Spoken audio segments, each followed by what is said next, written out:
Hello, welcome to food ഇൻഷി. ഞാൻ 3-4 നേന്ത്രപ്പഴം എടുത്ത് വെച്ചിട്ടുണ്ട്. ഈ പഴുപ്പേ പാടുള്ളൂ.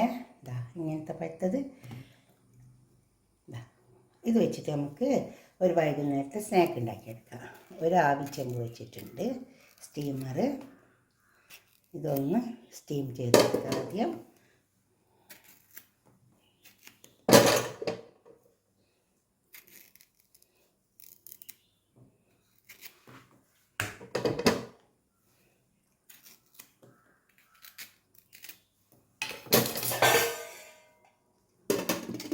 ഇതൊന്ന് വേപ്പിച്ചെടുക്കാം ആദ്യം.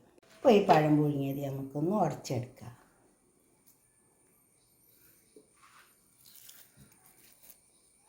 ഒരു മാഷർ വെച്ചിട്ടോ അല്ലെങ്കിൽ ഒരു കല്ലിൽ വെച്ചിട്ടോ അല്ലെങ്കിൽ ഇപ്പോൾ കൈ കൊണ്ട് ഉടച്ചെടുത്താലും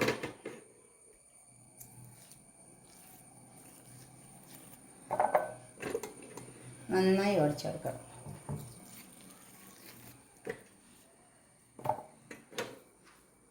നന്നായി ഉടച്ചെടുക്കുക, നന്നായി മാഷ് ചെയ്തെടുക്കാം.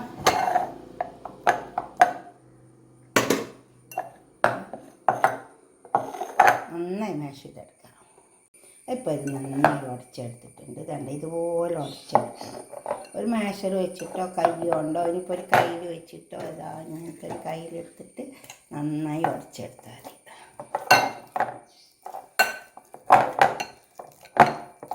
മാഷറിനേക്കാളൊക്കെ എളുപ്പം കയ്യിൽ അല്ലെങ്കിൽ കയ്യിൽ. മാഷറൊക്കെ പിന്നെ വാഷ് ചെയ്യാനൊക്കെ കുറേ പണിയാണ്. ഇതാകുമ്പോൾ എളുപ്പം കഴിയും.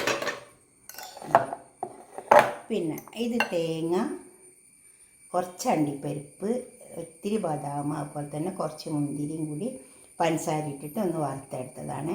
അങ്ങനെ ഒരു പണ്ട് ഉണ്ടാക്കിയിട്ടുണ്ട്.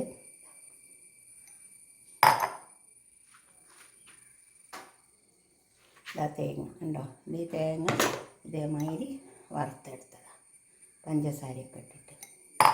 ഇനി ഇത് നമുക്ക് കൈമ കുറച്ച് ഓയിൽ വരട്ടുക.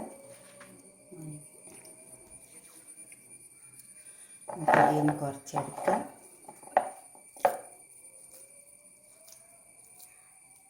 ഉപ്പിടണേ, പുഴുങ്ങണ സമയത്ത് കുറച്ച് ഉപ്പ് വെള്ളം തെളിച്ച് കൊടുത്താൽ മതിയേ.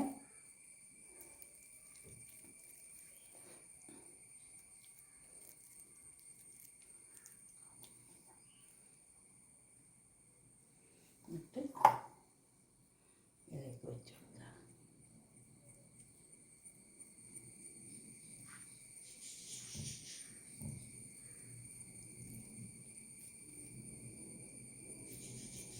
അധികം എണ്ണ ഒഴിക്കേണ്ട ആവശ്യമില്ല. കല്ലുമ്മലിട്ടിട്ട് നമുക്കിങ്ങനെ ചുട്ടിട്ടെടുക്കാം.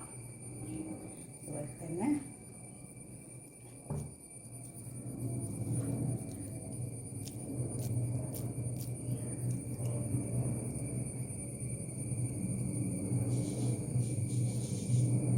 വലിയ കനം വേണ്ട. അതുപോലെ നമുക്ക് എല്ലാം ഉണ്ടാക്കിയെടുക്കാം.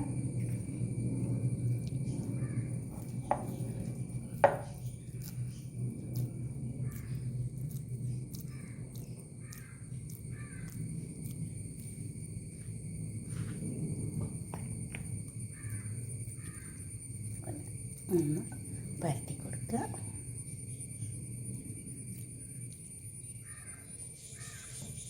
അതിലേക്ക് പണ്ടം വെച്ചെടുക്കുക. ഒക്കെ നമ്മൾ ഉന്നക്കായൊക്കെ ചെയ്യില്ലേ, അതുമായി തന്നെ. പക്ഷെ ഉന്നക്കായ നമ്മൾ പൊരിച്ചെടുക്കും. ഇത് ഞാൻ പൊരിക്കുന്നില്ല. എണ്ണയിലിട്ടിട്ട് ഇങ്ങനെ കുറച്ച് എണ്ണ പരത്തിയിട്ട് ഇങ്ങനെ ഉണ്ടാക്കിയെടുക്കാൻ വേണ്ടിയിട്ടാണ്.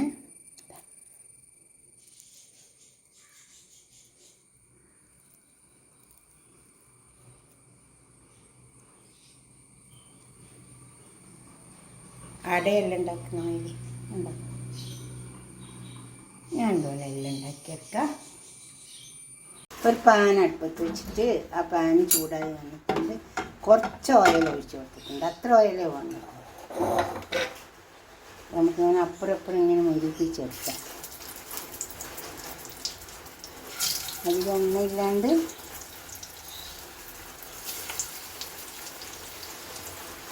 ഇതിങ്ങനെ തന്നെ കഴിക്കാനും ടേസ്റ്റ് ഉണ്ടാവും കേട്ടോ. പുഴുങ്ങിയതല്ലേ. അങ്ങനെ കഴിക്കാൻ ഇഷ്ടമുള്ളവർ ഇങ്ങനെ കഴിക്കുക, അതല്ലെങ്കിൽ കുറച്ച് ഓയിൽ എടുത്തിട്ട് ഇങ്ങനെ നന്നുണ്ട് ഇതേപോലെ ആക്കിയെടുത്താൽ മതി. ഒന്ന് നല്ലൊരു ബ്രൗൺ കളർ വരും, അന്നേരം നമുക്ക് തിരിച്ചിട്ട് കൊടുക്കാം. നമുക്കിതെല്ലാം ഇങ്ങനെ തിരിച്ച് വെച്ച് കൊടുക്കാം. കണ്ടോ, 4 വശം തിരിച്ച് വെച്ച് കൊടുക്കാം. തീ ചെറുതാക്കി വെച്ച് കൊടുത്താൽ മതി, എന്നാൽ നല്ലോണം വെന്ത് കിട്ടും. നമുക്ക് കാര്യം പുഴുങ്ങിയെടുത്തതാണ്, എന്നാലും ഒന്ന് മൊരിഞ്ഞ് കിട്ടുമല്ലോ, അപ്പം നല്ല ടേസ്റ്റ് ഉണ്ടാവും. ഇത് ഞാൻ ഒരു 1/2 കിലോ നേന്ത്രപ്പഴം വാങ്ങിയതാണ്, അപ്പോൾ എനിക്ക് തോന്നി ഇങ്ങനെയൊക്കെ ഒന്ന് ഉണ്ടാക്കി നോക്കാമെന്ന്. ഇത് വേവട്ടെ, ആ വശം വേവട്ടെ. 1/2 കിലോ നേന്ത്രപ്പഴം കൊണ്ടിപ്പം 6 എണ്ണം കിട്ടി. ഇപ്പം കണ്ടോ, നല്ലോണം ഇങ്ങനെ തിരിച്ചു മറിച്ച് വെച്ച് കൊടുത്താൽ നല്ല നമുക്ക് വെന്ത് കിട്ടും. അങ്ങനെ സൈഡൊക്കെ വേണം, ഇച്ചിരി സൈഡൊന്നും ഇങ്ങനെയൊക്കെ വെച്ച് കൊടുത്താൽ മതി. എന്താ, ഫുൾ എണ്ണയില്ല, അധികം എണ്ണ ഒഴിക്കേണ്ട ആവശ്യമില്ല. ഇതൊക്കെ നമുക്കൊരു പാത്രത്തിലേക്ക് സെർവ് ചെയ്യാം. ഞാൻ പൊരിച്ചതൊക്കെ അവിടെ കൊണ്ടുവന്ന് വെച്ചിട്ടുണ്ട്. അധികം എണ്ണ ഒന്നും വേണ്ട കേട്ടോ. ഇതേമാതിരി ഇങ്ങനെ നല്ല ചൂടുണ്ട് ഇതുപോലെ ഉണ്ടാക്കിയെടുത്താൽ മതി. ഇതുപോലെ ഉണ്ടാക്കിയിട്ട് നിങ്ങളുടെ അഭിപ്രായങ്ങളും നിർദ്ദേശങ്ങളൊക്കെ ഒന്ന് കമൻറ്റ് ബോക്സിൽ അറിയിച്ചാട്ടെ. അപ്പോൾ തന്നെ ലൈക്ക് ചെയ്യുക, ഷെയർ ചെയ്യുക, സബ്സ്ക്രൈബ് ചെയ്യാത്തവരൊക്കെ ചെയ്യുക. കുറച്ച് ഞാൻ ഒഴിച്ചത്ര ഓയിലേ വേണ്ടുള്ളൂ നമുക്ക്. ഇത് 1/2 കിലോ നേന്ത്രപ്പഴം. പഴത്തിൻ്റെ എന്താ പറയുക, പഴുപ്പൊക്കെ കറക്റ്റ് ആവണം. ഇനിയിപ്പോൾ അഥവാ കുറച്ച് പഴുപ്പ് കൂടിയതാണെങ്കിൽ കുറച്ച് ബ്ലഡ് പൊടിച്ചിട്ട് അത് ചേർത്താലും മതി. പക്ഷേ ഇതാകുമ്പോൾ നമുക്ക് വെറും പഴം മാത്രമേ ചേർത്തിട്ടുള്ളൂ, വേറെ ഒന്നും ചേർത്തിട്ടില്ല.